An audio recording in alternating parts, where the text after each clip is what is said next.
Pag-usapan natin ngayon ang Hezbollah. Ano ba ang ibig sabihin ng Hezbollah? Kailan ba ito natatag? Bakit ito natatag? At bakit napakaganda ng relasyon nito sa Iran? Ang pangalang Hezbollah ay nangangahulugang Party of Allah or Party of God. Sa pangalan pa lang ay inyong malalaman na ang grupong ito ay isang religious movement. Halos lahat ng mga kasapi rito ay mula sa Shia Islamist, isa sa mga branch ng Muslim. Subalit, hindi lahat ng mga Shia ay sumusuporta sa Hezbollah. Isa rin itong political party at may sakop siya sa Parliament ng Lebanon, ministers at cabinet. And of course, ito ay armadong grupo at ang kasalukuyang sundalo nito ay umaabot sa 100,000 fighters. Ito ay kinumpirma ng kanilang leader na si Hassan Nasrallah. May ibang mga eksperto na ang numbers ng fighters ng Hezbollah ay hindi umaabot ng 100,000. Meron din namang nagsasabi ito ay lampas pa sa 100,000. Ayon naman sa ibang eksperto, umaabot lang daw ng 20 to 50,000 ang fighters ng Hezbollah. Ayon sa report ng Al Jazeera, mahirap i-identify ang mga members ng Hezbollah sapagat marami sa mga members nito ay nakikihalubilo sa sibilyan. Ang iba ay nagtatrabaho pa sa ibang establishment sa Lebanon. Ang iba ay nasa palengke. Ang iba naman ay nagninegosyo. Hindi alam ng karamihan na miyembro na pala ng Hezbollah ang kanilang kinakaharap. Ayon sa report ng Al Jazeera, wala raw silang gaanong military bases at halos lahat ng mga miyembro nito ay hindi nagpapakita ng identification card. Ibig sabihin, tinatago nila ang kanilang pagkakakilanlan. Ang kanilang leader na si Hassan Nasrallah ay umaabot na sa 30 years ang kanyang pamamahala sa Hezbollah at siya ay isang Shia cleric. Kailan nga ba itinatag ang Hezbollah? Ang Hezbollah ay naitatag noong 1982 at ang purpose ng Hezbollah kung bakit ito itinatag, ito ay upang kalabanin ang Israel. Tungkulin daw nila na itaboy ang Israel at pahintuin ito sa kanilang invasion sa Lebanon.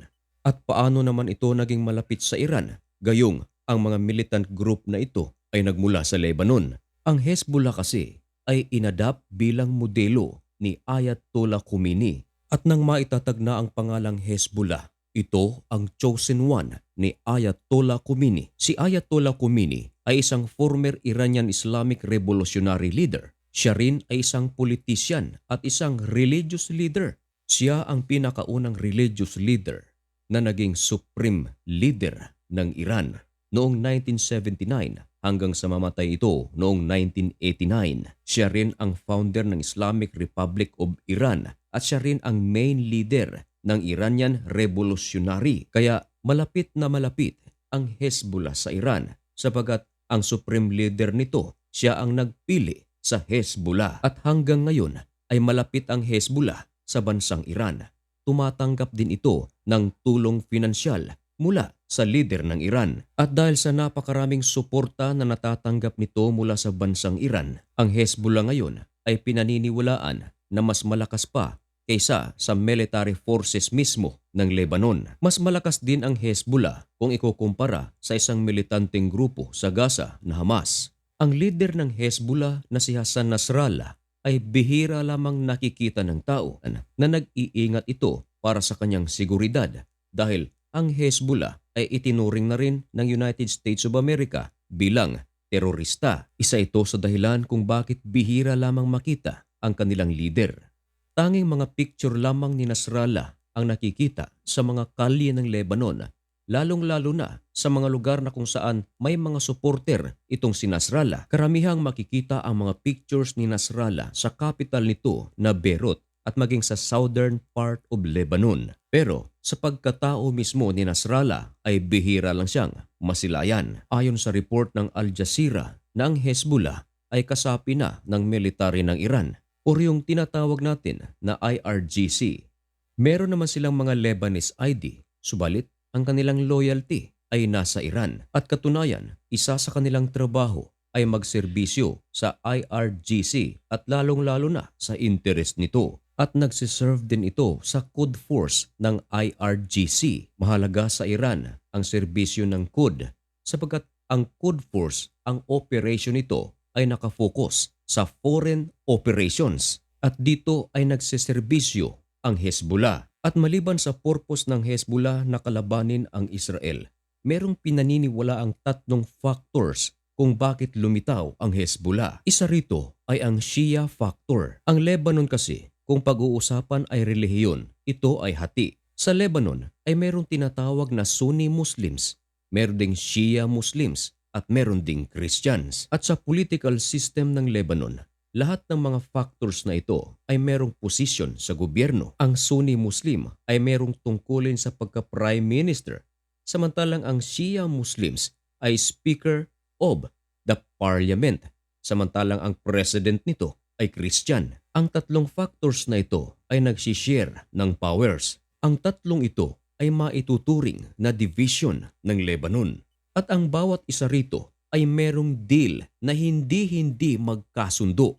At ito ay inignore lamang ng government of Beirut. Ang lesson nating makukuha rito, kapag hindi talaga magkakaisa ang mga opisyal ng isang bansa, ay walang magandang patutunguhan ang isang bansa. At sa mga kadahilanang ito, dito nag-umpisang ipanganak ang Hezbollah. At dahil sa dumadami ang miyembro ng Hezbollah at nag-uumpisa na rin itong lumakas, noong 1990 ang Hezbollah ay nag-umpisa nang mag-participate sa politics ng Lebanon at ang prosesong ito ay tinatawag nila na Lebanonization of Hezbollah hanggang sa makapasok ito sa gobyerno ng Lebanon at sumali pa nga sa mga political alliances hanggang sa nagkaroon ito ng power at katunayan noong Lebanese Civil War noong 1985 nagkaroon ng mando ang Hezbollah na palabasin ang mga Amerikano mula sa Lebanon maging ang French at ang mga allied nito. At noong 1985 hanggang year 2000,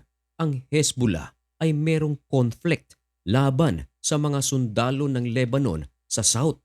Kaya kapwa mga Lebanese sa mga taong ito ay nag-aaway. Sa mga taon ding ito, 1985 hanggang year 2000, ay meron ng conflict ang Hezbollah at Israel. At noong 2006, Lebanon War, nagkagyera nga ang Hezbollah at ang IDF or Israel Defense Forces. At dahil nga sa mga factors nating nabanggit kanina, marami ang basta na lang bumubuo ng grupo sa Lebanon. At ang mga grupo na nagtatayuan sa Lebanon ay nagkiklaim ng rights. Sa Southern Lebanon, meron ding grupo na umusbong. Ito ay ang PLO. Gulong-gulo ang Lebanon sa mga panahong ito. At katunayan, noong 1975, lahat ng mga grupo na umusbong sa Lebanon ay nagkaroon ng civil war. Kapwa mga Lebanese ay nagigera. Merong mga Lebanese na Muslim, merong mga Lebanese na Christian, sila ay nagpapatayan. Matagal-tagal din ang mga gerang ito sapagat ang gerang ito ay umabot hanggang sa taong 1990. At noong 1979, nagkaroon ng revolusyon sa Iran. During this revolution, pinatalsik ang monarchy ng Iran at pinalitan ito ng Islamic Republic. Malakas noon ang Shia power sa Iran. Huwag niyong kakalimutan yung tatlong factor sa Lebanon. Isa rito ay ang Shia, ang Sunni at ang Christian.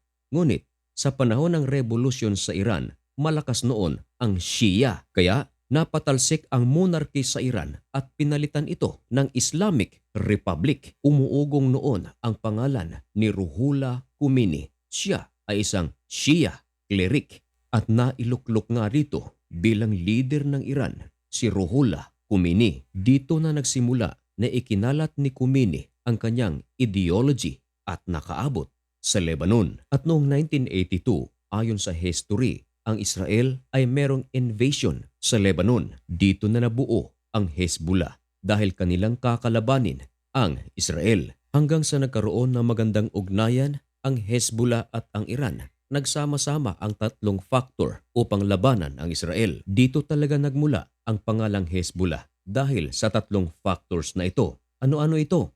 Una, Iranian Revolution, the Shia factor at Israeli invasion. Nagsanib puwersa ang grupong ito, ang Iranian Revolution at ang Shia factors.